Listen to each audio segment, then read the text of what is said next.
It looks like Chrystia Freeland is getting away with it. While she was a Canadian MP, while she was Mark Carney's special advisor on Ukraine, she secretly took another job at the same time with the president of Ukraine himself, Volodymyr Zelenskyy. She was working both sides. She was hired by Ukraine on December 22nd. She told Mark Carney, the prime minister, about it on December 24th, but they agreed to keep it a secret. On December 27th, the Saturday during the Christmas break, the Canadian government quickly sent $2.5 billion to Ukraine, and Freeland was working both sides of the deal. You cannot do that. That's illegal. I'll show you the law in a moment. That's called a conflict of interest. And this whole arrangement would have stayed a secret had Zelenskyy himself not tweeted about it more than a week later on January 5th. Now, that tweet clearly surprised Carney and Freeland, who hadn't planned to make it public. Freeland broke the law, and Carney probably did too. And so Freeland's first response after being outed was to say, well, she wasn't being paid by Ukraine, and anyway, she was going to quit as a Canadian member of parliament in a few weeks. But after public uproar grew, she quit immediately and hid from the media. I don't even know what country she's in now, but I could probably guess. And everybody seems to have dropped the matter. Well, everybody except us. What Chrystia Freeland did was illegal. That's not just my opinion, it's the law.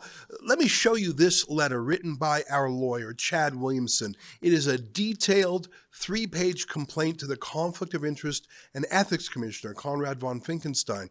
I really want you to read this letter for yourself. You can find it at our special website, auditfreeland.com. We need a whole forensic audit of what happened, how and why Freeland's Ukraine job was kept a secret, what her involvement was in the $2.5 billion blowout, how that money is being accounted for, who got it, and what penalties Freeland will face for doing all of this. I'm going to read you parts of the letter now, but please read it for yourself. It's only 3 pages long, and I promise you, you'll learn more about what Chrystia Freeland did wrong in those 3 pages than in all the mainstream media reporting on this subject combined.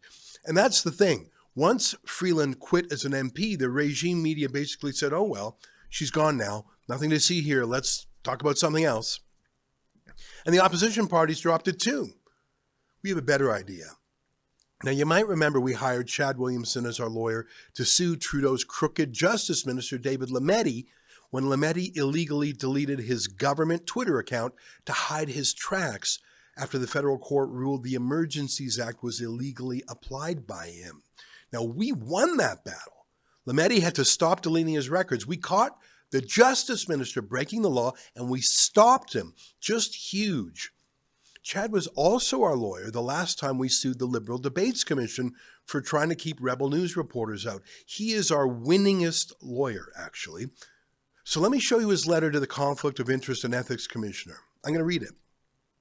Dear Sir, we act for Rebel News Network Limited and Mr. Ezra Levant. On their behalf, we formally request that your office initiate an examination under Section 45 of the Conflict of Interest Act into the conduct of the Honorable Chrystia Freeland. The matter concerns her receipt of a personal, professional opportunity from the administration of Ukraine while concurrently participating in the allocation of multi-billion-dollar financial aid packages to that same state as a member of the Canadian government and as a member of Parliament. The proximity of these events warrants rigorous scrutiny to ensure the integrity of the executive of this country. And then he's got another chapter called Factual Matrix. The chronology of these events is not merely suggestive, it is extremely concerning. I won't read the whole thing there. Chad outlines the dates I just mentioned to you. Then he digs into the law and quickly dispatches Freeland's attempted excuse of not being paid, inquiry foundations, and the unpaid fallacy. Sections 4 and 5. The minister's suggestion that the unpaid nature of the role mitigates a conflict is legally insufficient. Under Section 2, a private interest is defined by exclusion. It does not require pecuniary gain. Prestige and international standing clearly constitute a private interest. Accordingly, there are reasonable grounds for inquiry regarding 1. Section 4, conflict of interest, whether the minister exercised official power in a manner that provided an opportunity to further her private interest in a prestigious post-parliamentary career. 2. Section 5, general duty, whether the minister met her mandatory duty to arrange her private affairs in a manner that will prevent the public office holder from being in a conflict of interest. Now, here's the heart of the letter. This part is just devastating to Freeland, who clearly broke the law. I'm not surprised, are you? I mean, this is a woman who illegally seized bank accounts of hundreds of her political enemies during the trucker convoy.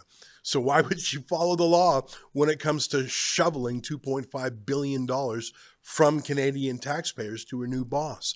Let me read these points. Substantive statutory considerations. We request that your office immediately determine if the minister's conduct is consistent with the following prohibitions. Section 6.1, decision-making. Participating in a decision where the official knows or reasonably should know they are in a conflict of interest. Section 7, preferential treatment. Whether the $2.5 billion allocation constitutes preferential treatment based on the identity of the organization that offered the minister employment. Section 8, insider information. Whether non-public information was used to further the minister's private interest in securing the advisory role. Section 9, influence. Whether the minister's position was used to influence a decision of the prime minister or cabinet to further her own career trajectory. Section 10, offers of employment. Whether the exercise of official power was influenced by plans for or offers of outside employment. Section 11, gifts and advantages. Whether the professional offer or any other benefit or advantage conferred constitutes an advantage that might reasonably be seen to have been given to influence official duties. Just absolutely damning. Please read the whole letter for yourself at auditfreeland.com. I really wish the Conservative Opposition Party had made this demand of the Conflict of Interest and Ethics Commission. They have access to unlimited legal support as opposition MPs. Obviously, we take no government money. If you want to help me cover the cost of this upcoming legal battle that we're getting into thick, you can do that right now at auditfreeland.com. Thanks. Okay, back to the letter. This part is really interesting. Ready? Pursuant to Section 24.1, a reporting public office holder must disclose an offer of outside employment to the commissioner within 7 days. Having received the offer on December 22nd, the statutory deadline was December 29th. We require confirmation of the exact date your office received this disclosure. Hey, isn't that a great point? I bet you she did not disclose it to the commissioner in time or at all until it became public.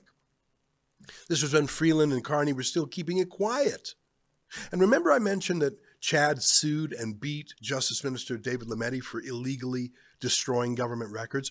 Well, we've included a part about that too. Let me read it. Our clients remain concerned with the preservation of digital records during ministerial transitions.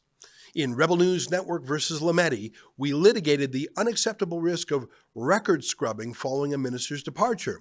We demand that your office issue an immediate directive to the minister's office and the Privy Council office to preserve all communications, including encrypted messaging, between Ms. Freeland and Prime Minister Carney from December 20th, 2025 to present. All internal departmental briefing notes regarding the $2.5 billion gift. Seriously, don't you think that's in the public interest? And really, if Rebel News doesn't demand that these records be kept, who will? So the letter ends with our lawyer demanding that the Conflict of Interest Commissioner answer 6 questions for us within the next 15 days. And they are such good questions. I wish they had been asked in question period in Parliament, but let me read them to you now. Question 1, procedural compliance.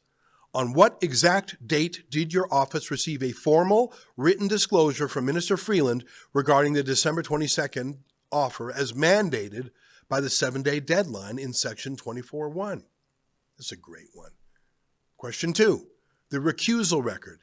Did the minister provide a written notice of recusal regarding the December 27th $2.5 billion funding decision pursuant to Section 21? And was this recusal subsequently entered into the public registry under Section 25?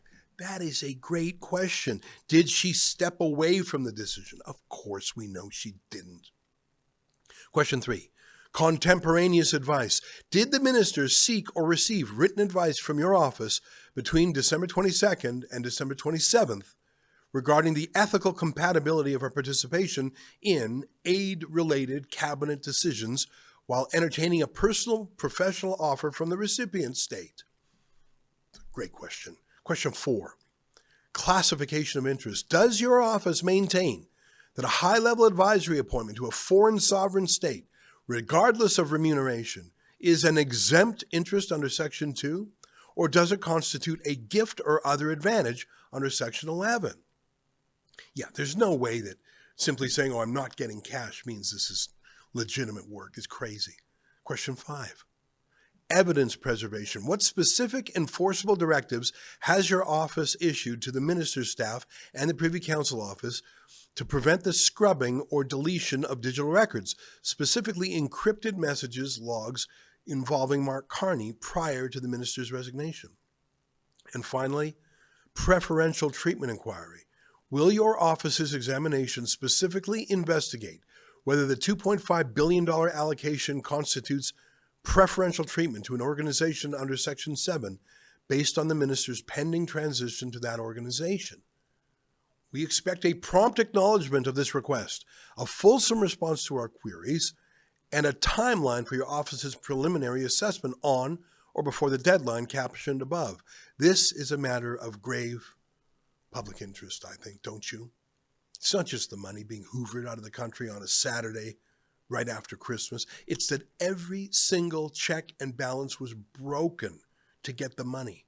They didn't register it. They didn't disclose it. They didn't recuse. This is all dirty. Chrystia Freeland secretly broke the law, and Mark Carney himself helped keep it a secret. Everyone's in on it. We have sent the letter to the commissioner. His name is Mr. von Finkenstein. It's a great letter. He has the power to answer these questions, but he also has the power to bury these questions. I promise you, I'll let you know what he says. Go to auditfreeland.com. Read the letter. If you agree with me that our lawyer's letter is great, please help me crowdfund his legal bill. You can do that right there at the same website, auditfreeland.com. Thanks very much, my friends. You know, no one should be above the law, especially not someone as unethical as Chrystia Freeland. Go to auditfreeland.com. Read the complaint for yourself and help us with our legal war chest, because this battle is just starting. Thanks for your support.